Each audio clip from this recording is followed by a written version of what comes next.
Hello दोस्तों, the gynae guide में आपका स्वागत है।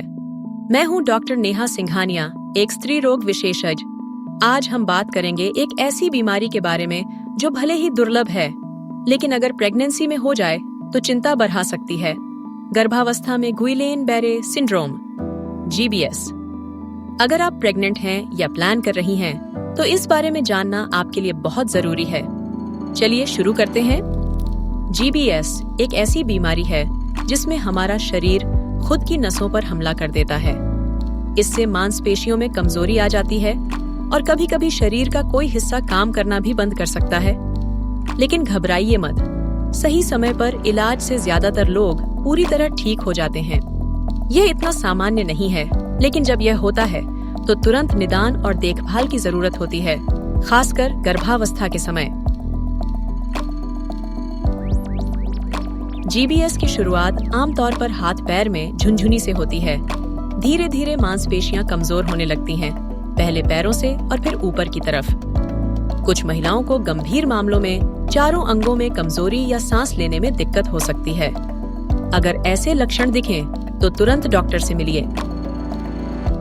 गर्भावस्था के दौरान GBS आमतौर पर माइल्ड होता है और जल्दी ठीक हो जाता है। माँ और बच्चा दोनों आमतौर पर स्वस्थ रहते हैं।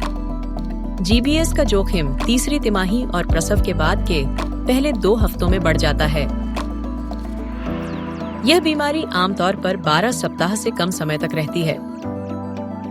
लगभग 87% मरीज 1 साल के भीतर पूरी तरह से ठीक हो जाते हैं।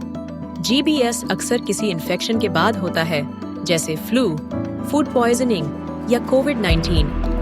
इसमें शरीर की इम्यूनिटी गलती से नसों पर अटैक कर देती है। लेकिन चिंता मत कीजिए, ये किसी और को नहीं फैलता और न ही प्रेगनेंसी की वजह से होता है। सबसे बड़ा सवाल, क्या मेरे बच्चे पर असर होगा? तो राहत की बात यह है कि GBS के बावजूद ज्यादातर बच्चे स्वस्थ पैदा होते हैं। GBS से प्रभावित कई महिलाओं का प्रसव सामान्य होता है, लेकिन कुछ मामलों में अगर मां बहुत कमजोर हो तो C-सेक्शन की जरूरत पड़ सकती है। GBS को पूरी तरह से रोकना मुश्किल है, लेकिन हेल्दी लाइफस्टाइल और इन्फेक्शन से बचकर आप रिस्क कम कर सकती हैं।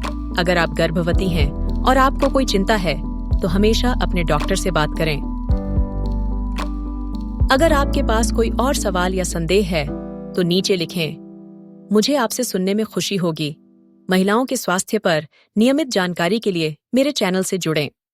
जानकारी लें, स्वस्थ रहें। अगले वीडियो में मिलते हैं।